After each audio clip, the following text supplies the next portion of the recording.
Good afternoon, my dear students. Today we will discuss about introduction of computer and paints.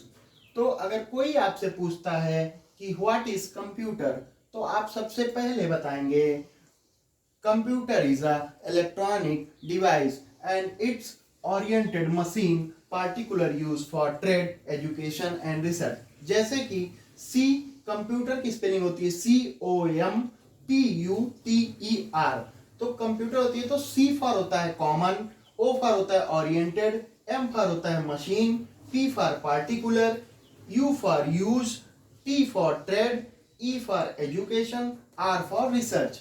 Common means होता है सामान्य, oriented means होता है पर्दा या स्क्रीन, मशीन मीन्स होता है यंत्र या मशीन, पार्टिकुलर मतलब विशेष रूप से, यूज मतलब उपयोग, ट्रेड मीन्स व्यापार, एजुकेशन मीन्स शिक्षा, रिसर्च मीन्स खोज. तो एक ऐसी मशीन जिसका उपयोग हम रिसर्च या शिक्षा या खोज के रिसर्च, शिक्षा या व्यापार के लिए करते हैं. ठीक है. तो अगर आपसे मान लीजिए कोई पूछता है व्हाट इज कंप्यूटर, तो आपको केवल इतना नहीं बताना है कि computer is a electronic device, क्योंकि अगर आप ऐसा बताएंगे computer is a electronic device तो आपसे कहेगा fan is a electronic device. तो कंप्यूटर और फैन में अंतर क्या है बेटा, तब आप वहां फंस जाएंगे. तो आपको ऐसे बताना है computer is a electronic device and it's oriented machine. ठीक है, इतना आपको समझ में आ गया. अब आते हैं नेक्स्ट टॉपिक पे. दूसरा टॉपिक हमारा है paint.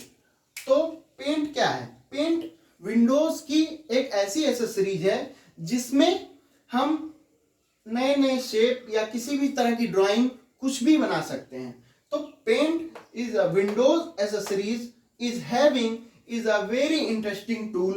Paint, it's allow you to draw picture and color them with different colors. ठीक है. और इसके आइए देखते हैं कि इसमें क्या क्या होता है. पेंट में ड्राइंग एरिया इसका होता है जिसमें हम कुछ भी ड्रॉ करते हैं. ठीक है. और इसको हम बोलते हैं, ये पूरी जो विंडोज है इसको हम बोलते हैं पेंट विंडोज, जिसमें हम सारे का फंक्शन यूज करते हैं. जैसे कि आपका ड्राइंग एरिया हो गया जिसमें हम कोई भी चीज बनाते हैं, ड्रॉ करते हैं. ठीक है. अब आते हैं नेक्स्ट क्या है? इमेज ग्रुप जिसमें हम सेलेक्ट करते हैं कि कैसी हमको इमेज चाहिए. फिर उसके बाद आता है टूल ग्रुप में बहुत सारी चीजें होती हैं, जैसे इरेजर होता है, पेंसिल होता है, ये सब होता है. ठीक है. फिर आता है ब्रश में आप बहुत सारे मल्टीपल टाइप्स के ब्रश होते हैं, जैसे थिकनेस वाला ब्रश या मोटा ब्रश, जैसा भी ब्रश आपको यूज करना हो पेंटिंग के लिए आप यूज कर सकते हैं. फिर आता है शेपर ग्रुप. इसमें क्या होते हैं? बहुत सारी टूल होते हैं, जैसे लाइन टूल होता है, एक लाइन होती है, एक रेक्टेंगुलर होता है, एक सर्कल होता है, बहुत सारे शेप होते हैं. कोई भी शेप, अगर मान लो आपको शन बनाना है तो आप सर्कल पे क्लिक कर दिए, आपका गोल बन गया. आपको अब इसमें कुछ करने की जरूरत नहीं है, आप ऐसे ऐसे कर देंगे बस शन आपका हो जाएगा. ठीक है. तो ये मैं एग्जांपल के तौर पे बता रहा था. और साथ ही साथ फिर आपको कलर ग्रुप आता है. कलर ग्रुप में बहुत सारे कलर होते हैं, मल्टीपल कलर होते हैं, जैसे white, black, blue, green, yellow. फिर रिबन किसको बोलते हैं? रिबन जिसमें सारे टूल एडजस्ट होते हैं, दैट्स कॉल्ड रिबन. जिसमें सारे टूल एडजस्ट होते हैं उसको हम रिबन बोलते हैं. फिर आती है मिनिमाइज बटन से जिससे पूरी स्क्रीन छोटी हो जाती है.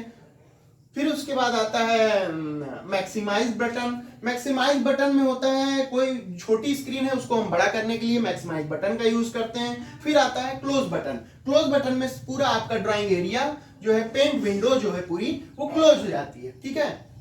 तो ये आपका आज का टॉपिक था. अब सभी लोग एक बार फिर से इसको रिवाइज कर लें और फिर कल मैं इसके आगे आपको पढ़ाऊंगा.